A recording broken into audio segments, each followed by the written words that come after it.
সত্যি মানে বলতেও এত খারাপ লাগছে যে আমাদের এই ওয়াইটির এই কন্ট্রোভার্সি জোনটা, বিশেষ করে বেঙ্গলি কন্ট্রোভার্সি জোনটা কিভাবে আস্তে আস্তে নোংরা থেকে নোংরাতর নোংরাতম হয়ে যাচ্ছে।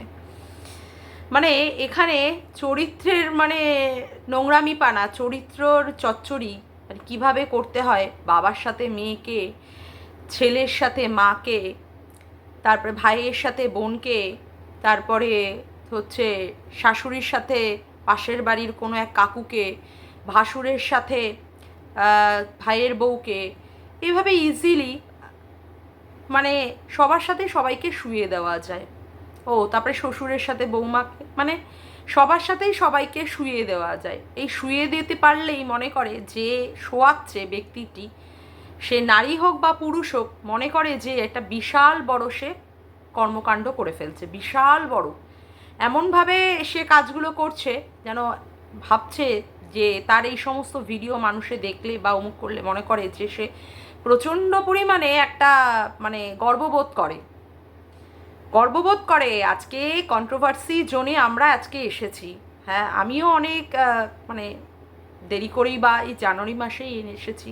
আমরা এখানে সমালোচনা করতে এসেছি। কন্ট্রোভার্সি কথাটার মানেই হচ্ছে কি সমালোচনা। সমালোচনা আমরা কি কি কি দেখে করব, কি কি দেখে করি আমরা জেনারেলি। এই কেউ মাছ কাটতে পারে না, এই কেউ রান্না করতে পারে না, এই কে কতটা তেল দিল কড়াইতে, এই কার কড়াইটা কালো পোড়া, হ্যাঁ, তারপরে এই কে কিভাবে কথা বলতে পারে না, কে কিভাবে উপস্থাপনা করে, এইগুলো বা কার কথার মানে উপস্থাপনার কতটা নিখুঁত, হ্যাঁ, সেইগুলোই আমরা কন্ট্রোভার্সি করি। এই যে যেমন গামলার মা প্রত্যেক দিন ভিডিও বা ব্লগ শুরু করে কি দেখে, তার আকাশ বাতাস গাছপালা কি সুন্দর রোদ ঝলমল করছে, কি সুন্দর এখানে গাছের ফুল দেখা যাচ্ছে, এইগুলো নিয়ে। তা আমরা কন্ট্রোভার্সি করব কি কি নিয়ে? আমরা কন্ট্রোভার্সি এই নিয়ে করি। হ্যাঁ, এবার তার মাঝখানেও কথা আছে এবার চরিত্র নিয়ে। যদি চরিত্র কারোর খারাপ হয়ে থাকে, যেটা আমরা ভিডিওতে যদি দেখে থাকি যে হ্যাঁ, এবং প্রমাণ দিতে পারি, তখন আমরা সেই চরিত্র নিয়ে কথা বলতে পারি যে হ্যাঁ, এর চরিত্র খারাপ, বা এই ধরনের কমিউনিটি পোস্ট দিয়েই বাড়ি থেকে বেরিয়ে গেছে, যে এর সাথে এ থাকবে বলেই এ তার শ্বশুর বাড়ি ছেড়ে বেরিয়ে গেছে। সে রাগের বহিঃপ্রকাশক কিংবা দুঃখের বহিঃপ্রকাশক কিংবা আনন্দের বহিঃপ্রকাশক, কারোর সাথে থাকার আনন্দ সে সেখানটায় করেছে, তার জন্য তার চরিত্র নিয়ে কথা হচ্ছে। এই যে মন্দিরা দিনের পর দিন তার স্বামী মানে সঙ্গে সংসার করার পরেও সে কি করেছে, 10 বছরের একটা ছোট ছেলের সাথে সে নির্দ্বিধায় প্রেম করে গেছে। তাকে নিয়ে আমরা কন্ট্রোভার্সি করি বা করেছি, অতীতেও করেছি। এখন আর মন্দিরার পাট্টা নেই, কারণ মন্দিরা সে ধরনের কাজ করছে না। যাই হোক, কন্ট্রোভার্সি হবে এই ধরনের, আর যেগুলো আমরা দেখব, যেগুলো আমাদের কাছে আমরা প্রমাণ তুলে ধরবো। কিন্তু এখানে এসে আমি দেখছি, বিশেষ করে এই ওয়াইটিতে এসে দেখছি চরিত্র মানে কিভাবে মানে যখন তখন মুহূর্তে পাল্টে দেওয়া যায়। কারোর চরিত্রকে মেলাইন করা বা কারোর চরিত্রকে কলুষিত করা যে কোনো মুহূর্তে যে কোনোভাবেই করা যায়, কিন্তু তার সত্যতা কিন্তু তুলে ধরতে পারা যায় না। যে বলছে সে কিন্তু সেই সত্যতা কিন্তু তুলে ধরতে পারে না। কেন দেখাবো, কেন বলবো, কেন ভিডিওতে তুলে দেবো যে তারা করছে? তাহলে এই ধরনের কন্ট্রোভার্সি করে কি লাভ আছে? এইগুলো কন্ট্রোভার্সিগুলো কতদিন চলবে? এই ধরনের কন্ট্রোভার্সি কতদিন চলবে? এই যে আমাকে আমার কোনো কিছু নিয়েই পায়নি, কারণ আমার মধ্যে কোনো কিছু নেই, আমার চরিত্র নিয়ে কিছু বলার নেই। সেখানে কি নিয়ে কথা বলা হয়েছে? আমি কাউকে কোনো এক সময় বলেছি যে দাদা বা ভাই দেখো, আমার ফোনের একটু সমস্যা হচ্ছে, তার সাথে আমার ফোনে কথা হয়েছে, সমস্যা হচ্ছে, তুমি কি একটু দেখে দেবে? তো সে আমাকে বলেছিল ঠিক আছে দিদি, আপনি আসবেন আমার দোকানে, আমি ঠিক করে দেবো। কিন্তু সেটা কখনোই কিন্তু রাত 8টায় নয়। আমি তাকে কোনো দিনই রাত 8টায় ফোন করিনি, বা আমি কোনো দিনই রাত 8টায় তার দোকানে যাব, এই ধরনেরও আস্পর্ধা আমি কোনো দিনই দেখাইনি। কারণ আমার সেটা প্রয়োজনই পড়ে না। আমার যদি কোনো রকমের মোবাইলে সত্যিই সেরকম কিছু হয়, আমার তো মোবাইলের বিভিন্ন দোকানগুলোই রয়েছে, বিভিন্ন স্টোরেজগুলোই রয়েছে, সেখানে গিয়ে দেখাবো। আর যদি সেই রকম দরকার হয়, আমার যদি তার সাথে খুবই দরকার আমার ফোন বিষয়বস্তু, তাহলে আমি কি করব, তার সাথে দিনের বেলায় গিয়ে কথা বলে আসবো, যদি আমার সেরকম থাকে। কিন্তু আমার সম্পর্কে বলা হয়েছে কি রাত্রি 8টায় নাকি আমি ফোন করেছি বা রাত 8টায় নাকি আমি যেতে মানে যাব বলেছি, কিন্তু এইগুলোর কিন্তু কোনো সময় কেউ প্রমাণ দিতে পারেনি। যাই হোক, আজকে এই যে সীমাদিকে নিয়ে বারংবার কি বলা হচ্ছে, সীমাদি নাকি সন্দীপের সাথে নাকি কি করেছে, পরকীয়া করেছে, অর্থাৎ সীমাদি নাকি এই টিনের সতীন। এই যে যে এই কথাটা বলছে বারংবার ভাবে এই ভিডিওতে বলছে, তার কাছে কিন্তু কোনো সত্যতা দেওয়ার মতো, তার কাছে কোনো প্রুফ দেওয়ার মতো কিন্তু কোনো প্রমাণই নেই।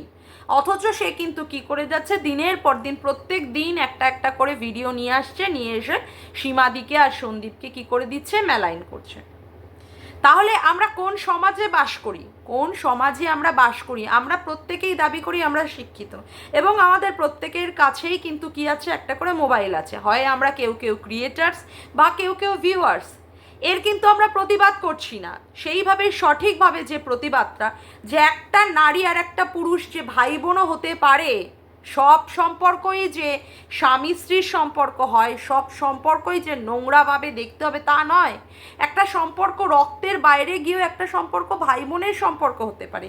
সেই ভাই বোনের সম্পর্কটাকে কি করে দেওয়া হচ্ছে না, সেখানে বারংবার প্রত্যেক দিন কি বলা হচ্ছে না, ওর সাথে ওর সম্পর্ক আছে এবং তার জন্যই কি করেছে, ওর সংসার ছেড়ে চলে গেছে। অর্থাৎ সন্দীপের বউ তার সংসার ছেড়ে চলে গেছে জাস্ট বিকজ অফ সীমাদির কারণে। কিন্তু সীমাদি আমরা সবাই জানি বা দেখেছি, যতদিন ভাঙাটিন ওই বাড়িতে ছিল, অর্থাৎ ওই শ্বশুর বাড়িতে ছিল, ততদিন কিন্তু সীমাদি কোনোভাবেই ওই বাড়িতে যায়নি। কখন সীমাদি গেছে, 17ই আগস্ট হয়ে গেছে, তার অনেক পরে সীমাদি সন্দীপদের বাড়িতে গেছে, সেটা প্রত্যেকের ভিডিওতেই জল করছে। আজকে এই দুদিনের দুটো মানে কি আর বলবো, ফুটো মস্তান নিজেকে সমাজসেবক বলে দাবি করে আজকে মানে উড়ে এসে জুড়ে বসে, ওই বলে না, দীপ্তিদিই ভালো বলে, ব্যাঙের ছাতার মতো গজিয়ে গেছে। সত্যিই তাই, ব্যাঙের ছাতার মতো গজিয়ে গেছে। বর্ষা হচ্ছে এখন, হ্যাঁ, মাঝে মাঝেই তো বৃষ্টি হচ্ছে প্রচুর প্রচুর, তো এইরকমই ব্যাঙের ছাতার মতো গজিয়ে গিয়ে এখন সে কী করছে, প্রত্যেক দিন সঙ্গীতা ম্যাডামকে ঢপবাজ, আর সেখানে কি করছে, এই যে দুখেন প্রত্যেক দিন সীমাদিকে আর সন্দীপকে নিয়ে কি বলছে, এদের সুরসুরির খেলা নাকি ও তুলে ধরছে। সীমাদি নাকি কানের মধ্যে ওই ইয়ারবাড দিয়ে খোঁচাতে যায় নাকি সন্দীপের কাছে, তার শারীরিক সুরসুরি নাকি মানে পূরণ করার জন্য। মানে কোন সমাজে আমরা বাস করছি, কিছু কিছু ক্রিয়েটার এইগুলোকে নিয়ে আবার উল্লসিত হয়ে ভিডিও বানাচ্ছে যে এর একটা প্রতিবাদ হোক, একটা স্ট্রং প্রতিবাদ হোক, যে আমরা যেটা দেখিনি, যে সন্দীপের সাথে সীমাদির এরকম কোনো নোংরা বা সীমাদির বিবাহ বহির্ভূত কোনো সম্পর্ক সন্দীপের সাথে আছে, সেইগুলোকে নিয়ে এই জানোয়ার, এই ধর্ষক, এ অতীতেও ধর্ষণ করেছে, তার প্রমাণ আছে। এই গাঁজাখোরের মানে দোষী সে কিনা প্রত্যেক দিন বলতে বসেছে এই একটা নিয়ে সে একটা রসদ পেয়ে গেছে, কি আবার পাতিতা লেবু, হ্যাঁ পাতি লেবু করে সে সীমাদিকে দিনের পর দিন এই ধরনের কথাবার্তা বলে গেছে। অথচ তাকে যখন বলা হচ্ছে যে সে তার প্রমাণ দিক, সে কিন্তু তার প্রমাণ দিতে পারছে না। আর এক্ষেত্রে আমি দেখছি অনেক ভিউয়ার্সরাও আছে, আমার মনে হয় না যে তারা শিক্ষিতও না, তারা ওই রকমের নোংরার মধ্যে মানুষ হওয়া লোকজন, তারা এই ধরনের তার বাবা মা বা তার পরিবারের কোনো আত্মীয় স্বজনকে দেখেছে এ ধরনের নোংরামি করতে, সেই সমস্ত ভিউয়ার্সরা গিয়ে সেখানে হাতে তালি, মজা, কিমাকে নিয়ে হ্যাঁ এই নোংরামি, ওই নোংরামি, সেই নোংরামি, এইগুলোকে বারংবার বলে যাচ্ছে। আর ওইদিকে আর একজন আছে, ওই গু খাওয়া এক গুজাতা, ঠিক আছে, যে কিনা হাওড়া শিয়ালদা, যে নিজেই নিজের জিনিসটাকে পুরো হাওড়া শিয়ালদা করে পুরো ফাঁক করে রেখে দিয়েছে, ভেসলিন ছাড়া তারা উদ্ধার হয় না। সেও আবার কি করছে, ভিডিও করছে একে নিয়ে, একে সাপোর্ট করে, এই দুখেনকে সাপোর্ট করে। আর একজন আবার ঘোরামুখী কি করছে, তাকে আবার কমিউনিটিতে দিয়েছে, বেশিক্ষণ কমিউনিটিতে দিতে পারিনি, আবার তাকে কমিউনিটি থেকে লাথ মেরে নামিয়ে দিয়েছে। কিন্তু আমার প্রশ্ন হচ্ছে, তাহলে আমরা কি ওয়াইটির মধ্যে কারোর সাথে কারোর ভাই বোনের সম্পর্ক কি তুলে ধরতে পারবো না? আর যেখানে আমরা দেখিনি যে হ্যাঁ তার সঙ্গে তার একটা নোংরা বা অবৈধ সম্পর্ক, অর্থাৎ সন্দীপের সাথে সীমাদির একটা নোংরা অবৈধ সম্পর্ক আছে, তাহলে কেন আমরা এই একটা জানোয়ারকে, এই একটা বিকৃত মস্তিষ্কের মানুষের কথা শুনবো? সে নিজেই বলছে সে ছোট বয়স, সে কিছু জানে না, সে কিছু বোঝে না, অথচ সে সমাজসেবক বলে দাবি করছে। প্রত্যেক দিন আসছে কি করতে? প্রত্যেক দিন আসছে সীমাদিকে নিয়ে আর সন্দীপকে নিয়ে আর ম্যাডামকে নিয়ে নোংরা থেকে নোংরাভাবে অ্যাটাক করছে। লাইভগুলো যেগুলো করেছে অতীতে, সেই লাইভগুলোকেও সে প্রাইভেট করেছে। হিংস্রতার বশবর্তী হয়ে যে সমস্ত কথাবার্তাগুলো সে বলেছে, সেইগুলোকে সে রেখে দেওয়ার সাহসও পর্যন্ত পায়নি। সে বলছে সে নাকি কিছু জানে না।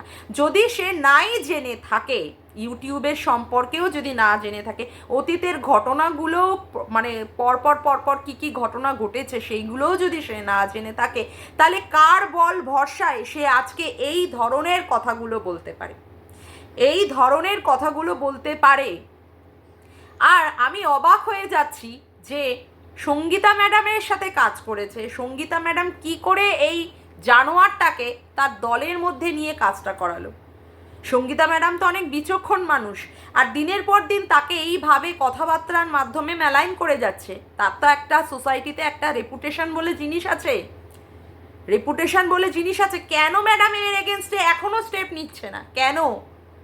এই ধরনের কন্ট্রোভার্সি আর কতদিন চলবে ম্যাডাম? আমি সত্যি ম্যাডামের উদ্দেশ্যে বলছি, কতদিন চলবে? তাহলে কি এখানে কোনো ভাই বোনের সম্পর্ক বলে সম্পর্ক দেখানো যাবে না? সব সম্পর্ক কি তাহলে খারাপ সম্পর্ক? আজকে ওর ঘরে বউ নেই, আজকে বলা হচ্ছে যে ওর দিদি নাকি ওকে লাথি মেরে তাড়িয়ে দিয়েছে, মানে সন্দীপের কথা বলা হচ্ছে। কিন্তু সন্দীপের ইউটিউবে আসার আগে সন্দীপের দিদির সাথে তার কি সম্পর্ক ছিল, তার মায়ের সাথে কি সম্পর্ক ছিল, আমরা কিন্তু এগুলো নিয়ে কিছু জানি না। সুতরাং আমরা এইগুলোকে বিকৃতি করে কি করে কন্ট্রোভার্সি করতে পারি? এটা কি একটা সুস্থ কন্ট্রোভার্সির নিয়ম? এটা একটা কথা যেখানে আমরা জানি না, দেখতে পাচ্ছি না, অথচ দীর্ঘদিন ধরে এই জিনিসটাকে নিয়ে চালাচ্ছি। এই দুখেনকে যখন বারে বারে বলা হচ্ছে যে সে তার প্রুফটা দিক, তার লাইভে হোক বা তার ভিডিওতে হোক, তার এত ভয়, তার মানে লুকানোর আর জায়গা পাচ্ছে না, সে সব জায়গায় লুকিয়ে বেড়াচ্ছে। ঠিক আছে, সব জায়গায় লুকিয়ে বেড়াচ্ছে, যারা তাকে মদত দিচ্ছে তাদের পেছনে লুকিয়ে বেড়াচ্ছে। তার যদি এত সাহস বা দম থাকে, তাহলে সে কেন সেইগুলো দেখাচ্ছে না? তাহলে তো আমরা বুঝবো যে সত্যিই সীমাদি খারাপ, সীমাদির সম্পর্কে যে সমস্ত কথাগুলো বলা হচ্ছে সত্যিই সেগুলো খারাপ, সত্যি মানে সীমাদি খারাপ।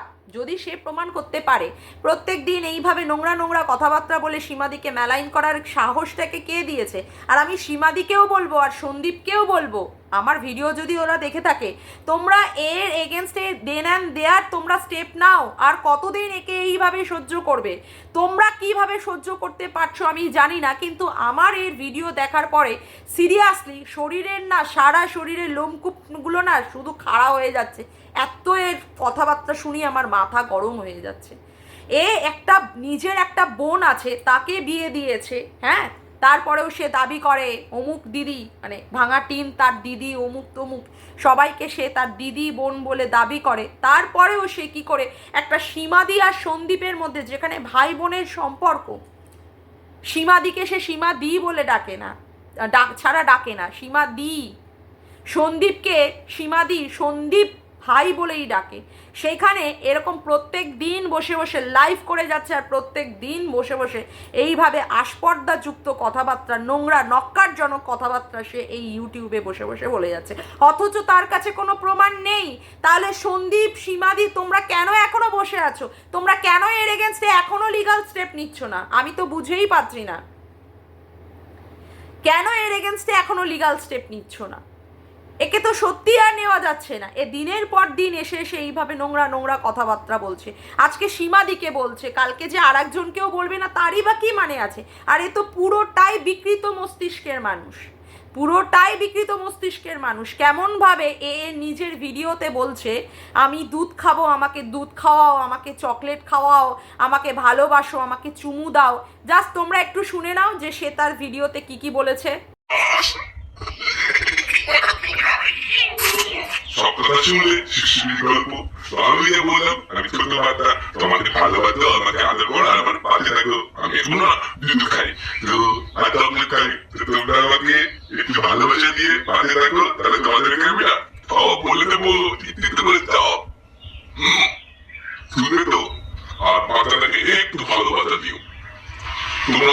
ভালোবাসা দিয়েছো তোমাদের ভালোবাসার জন্য আমি কত ভালো হয়ে গেছি এখন সবাই আমাকে বলতে। তাহলে তোমরা শুনে নিলে যে সে তার ভিডিওতে কি বলেছে। তার মানে এই মানুষটা হচ্ছে একটা বিকৃত মস্তিষ্কের মানুষ। এর নিজেরই মাথার মধ্যে কোনো খুপড়ি বলে কোনো জিনিস নেই, যে ব্রেন বলে, ঠিক আছে, যে সেরিবেলাম বলে যেসব জিনিসগুলো থাকে, এইগুলো এর মাথায় নেই বলেই সে কি করছে, আজকে এই ধরনের নোংরা কথাবার্তা বলছে। সে নিজেকে দাবি করে যে সে শিক্ষিত মানুষ, কিন্তু কোনো শিক্ষিত বা কোনো যদি হিউম্যান রাইটসে যদি কাজ করে থাকে, তাহলে সে দিনের পর দিন এইভাবে নোংরা কথাবার্তা বলতে পারে না। হিউম্যান রাইটসের মধ্যে কোথাও নেই যে এইভাবে নোংরাভাবে সে কথা বলবে আর দিনের পর দিন তাকে স্পেয়ার করা হবে। দিনের পর দিন তার অন্য কোনো সে টপিক খুঁজে পাচ্ছে না, যেহেতু তার এই কথাগুলো বলার মাধ্যমে তার ভিউজ আপ হয়ে যাচ্ছে, তার জন্য সে বলতে বসে যাচ্ছে। আমি সত্যি এর আস্পর্দা দেখে না আমি জাস্ট মানে অবাক হয়ে যাচ্ছি। এই আস্পর্দাগুলো এ পাচ্ছে কোথা থেকে? আজকে যারাই এর পিছনে খেলাচ্ছে তারাও কিন্তু রেহাই যাবে না। যারা এর পিছনে বসে বসে একে মদত দিয়ে বলছে তুই প্রত্যেক দিন সকালবেলা একটা করে ভিডিও কর আর এইভাবে ভিডিওগুলোকে ছাড়, যারা একে মদত দিচ্ছে, যখন এর এগেনস্টে কিছু করা হবে সেইভাবে স্ট্রংলি ভাবে, তখন কিন্তু এরা কেউ থাকবে না। কিন্তু তারপরেও কিন্তু এরা কিন্তু একে মদত দিচ্ছে। আর এ হচ্ছে এই দুঃখেন হচ্ছে একটা তার কাটা, একটা বিকৃত মস্তিষ্ক, একটা পাগল, একটা উন্মাদ, একটা যাচ্ছে তাই নোংরা ছেলে, একটা নোংরা ছেলে। সীমাদি আর সন্দীপকে নিয়ে যেভাবে বলছে, এর এগেনস্টে যে কত কিছু হবে, মানহানির মামলা থেকে শুরু করে কত কিছু হবে, এখনো পর্যন্ত বুঝছে না। নিজের কিছু সস্তার ভিউজ আর্ন করার জন্য দিনের পর দিন এই কথাগুলো বলে যাচ্ছে। আর কিছু পাবলিকও আছে, আমি দেখছি, তার প্রতিবাদ না করে সেখানে গিয়ে তাকে ভিউজ দিচ্ছে এবং তাকে সেখানটায় আরও বেশি তোল্লাই দিয়ে তাকে আরও উৎসাহ যোগাচ্ছে যাতে করে সে এই কথাগুলো বলে যায়। কিন্তু পরবর্তীতে যে তারা তার ক্ষতি করছে, এটা কিন্তু না সে বুঝছে, না এই যারা কমেন্ট করছে, যারা উৎসাহ দিচ্ছে তারা বুঝছে। আমি সত্যি মানে এইগুলো দেখে না হতভম্ব। মানে সিরিয়াসলি ওয়াইটিটা এখন আর খোলা যায় না। একটা বাচ্চাও যদি কোনো সময় কেউ খোলে, তখনই সে দেখে বলবে এগুলো কি চলছে ওয়াইটিতে। কখনো তো ওয়াইটি খুলতে গেলেও তো কোনো সময় না কোনো সময় এইসব কন্ট্রোভার্সি তো আসেই। এগুলো কি চলছে? আমি অবাক হয়ে যাই। কোনো বয়স্ক মানুষ এগুলো দেখতে পছন্দ করছে না, কোনো মানে ভালো ভদ্র সমাজের লোক পছন্দ করছে না। সবার ভিউজ ডাউন হয়ে গেছে। সমালোচনা করবে সেইভাবে সমালোচনা করো যার প্রমাণ তুমি দিতে পারবে। প্রমাণ না দিয়ে দিনের পর দিন এই কথা বলাগুলোকে তো এইভাবে নেওয়া যায় না। আজকে কোথায় গেছে ওয়াইটিটা? আর একজন প্রত্যেক দিন 3টে 3:30 বাজতে না বাজতেই লাইভ করে নোংরা থেকে নোংরা ভাবে, যেগুলো কোনো রকমের প্রমাণিত নয়, যেগুলোর কোনো প্রমাণ সে দিতে পারবে না, অথচ সেই সব বিষয়ের ওপরে নিয়ে সে লাইভ করতে বসে যায়। তার চ্যানেলটাও পর্যন্ত কিছুদিনের জন্য বন্ধ করে দেওয়া হয়েছিল। সে আবার সেইখানে সমস্ত মহিলাদের নিয়ে চচ্চড়ি করলো। তারপরে এখন গিয়ে পড়েছে কোথায় না, সন্দীপের বাবা একটা বয়স্ক মানুষ, তার এগেনস্টে সন্দীপকে নিয়ে বলছে, তারপরেও এরা বলে যাচ্ছে। কত বড় এদের বুকের পাটায় জোর! সত্যি আমি হতভম্ব। আমি ম্যাডামের কাছে একটা কথাই রিকোয়েস্ট করব, ম্যাডাম প্লিজ জলদি একটা অ্যাকশন নিন, যত জলদি সম্ভব। কারণ সত্যি আর এগুলো নেওয়া যাচ্ছে না, এই নোংরামিপানা, এই অসভ্যতামিগুলো আর ওয়াইটিতে নেওয়া যাচ্ছে না। এইভাবে নোংরামি যদি চলতে থাকে না, তাহলে পুরো আমাদের এই কন্ট্রোভার্সি জোনটাই নষ্ট হয়ে যাবে, পুরো ধ্বংস হয়ে যাবে। কেউ আর কন্ট্রোভার্সি করবে না, আর কেউ দেখবেও না। আপনিও ভালো বুঝতে পারছেন যে এর জন্যই কিন্তু আজকে কন্ট্রোভার্সির ভিউজটা প্রচুর পরিমাণে ডাউন হয়ে গেছে। আর এই ধরনের কাদা ছোড়াছড়ি নোংরামিপানা যেগুলো আমরা দেখতে পাইনি, সেইগুলোকে নিয়ে বলা, যদি সে প্রমাণ দিতে পারে তারপরে গিয়ে নাই সেখানটায় কোনো কথা আর বলবো না। কিন্তু সে প্রমাণও দিতে পারছে না। আমি দুঃখের কথা বলছি না, সে প্রমাণ দিতে পারছে না, সে কোনো সেইভাবে জোরালো কোনো স্ট্রং কথা বলতে পারছে। প্রত্যেক দিন সীমাদিকে নিয়ে আর সন্দীপকে নিয়ে এইভাবে বলে যাচ্ছে। আমরা তো সত্যিই সন্দীপের মধ্যে কোনো রকমের নোংরামি দেখিনি। যদি দেখতাম তাহলে কি আমরা সন্দীপের পাশে থাকতাম? আমি সত্যি আপনার কাছে আজকে বিচারের আশায় আমি হাত জোড় করেছি যে সত্যি আমি বিচার পাবো। আমার সে বিশ্বাস আছে আপনার প্রতি। খুব জলদি আপনি এটার বিচার করবেন আর সমাধানও করবেন, আমি এইটুকু বলে এখানেই শেষ করছি। আমার ভিডিওটা যদি তোমাদের ভালো লেগে থাকে তবে অবশ্যই একটি লাইক করো, কমেন্ট করো, শেয়ার করো, আর চ্যানেলটিকে বেশি বেশি করে সাবস্ক্রাইব করে রেখো, আর অল নোটিফিকেশান বেলটিকে অন করে রেখো এরকম নতুন নতুন ভিডিও পাওয়ার জন্য। আজকের মতো আসি বন্ধুরা, আবার দেখা হচ্ছে একটি নতুন ভিডিওতে। Bye, tata.